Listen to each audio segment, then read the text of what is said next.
I must say, I'm not the type to do a book review. But every now and then I read a book that is just bad. It's just not good. It's about as shallow as Signet Lake, and it's flat. It's flatter than the drywall in my room. It's just kind of terrible. It's so bad that the script for this video is called Script to Vaguely Follow. It's still not as bad as my book I read last year, though, I must say. That was worse, but... Let's see. So, this book, Invitation to the Game, was about as shallow and predictable as a tailings pond. If you don't know what that is, you're not an Albertan.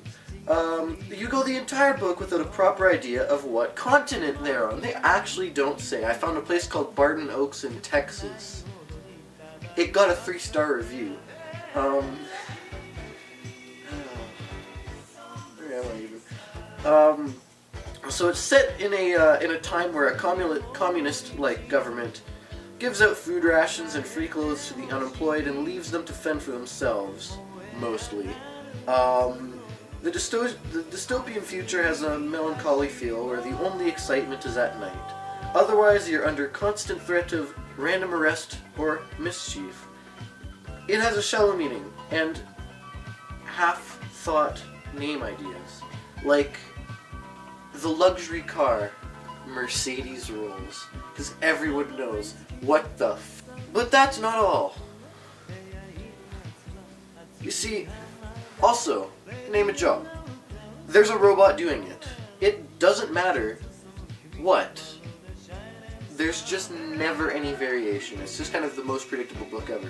Just robots. It gets to the point where you can easily predict multiple pages at a time with no perception of anything else. And it's easy to get bored of the repetition. Furthermore, it's just hard to believe.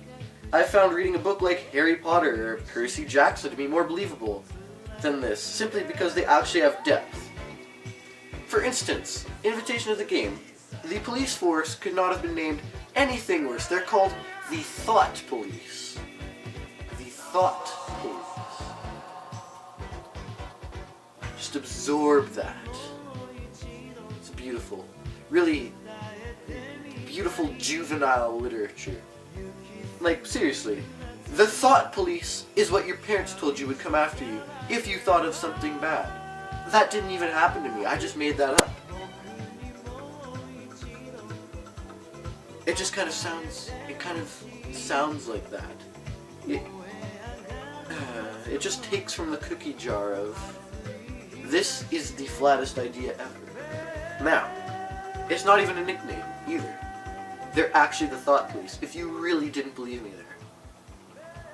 It's about as original as a chain restaurant, really, is what it is. It's sad. So, it's just kind of bland and filled with borrowed ideas. So, really, if you've ever read science fiction before, read this if you want to be excited about literally any other book. Any other book. You just have to read this first, and then you'll be like, this is amazing! Because this is not. I mean, look at the covers that they've gone through. They're all out of touch. Only the version I read had a, decent cover. I don't know if there is any other covers. This book didn't ever really take off. They took advantage of a dead author. And it's a great starter for a young child. It's got basic language and bland thoughts. You know, so I had to read this book for an English project this year. Which in comparison to last year's book I read for English was a book called Circle of Silver by Maxime Trottier. Holy! If you want to be the most disappointed person in the world, read that book. You will lose your... That's a different story. So, if you have any sense, and you've already read high-quality literature, don't read this. It's 100 and some pages long. It was, I don't know, maybe 200, approaching 200. It was just super predictable. spoiler alert, at the end, they get left on a planet that they had been in virtual reality for.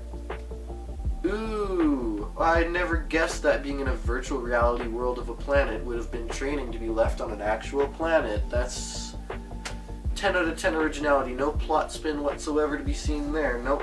Nope, nope, nope. So, I'm okay with the book, but it's definitely not my favorite. Ugh. Why am I still here? It's like 9 o'clock and I still have to edit this. This has been Owen Dyke, and I'll see you in the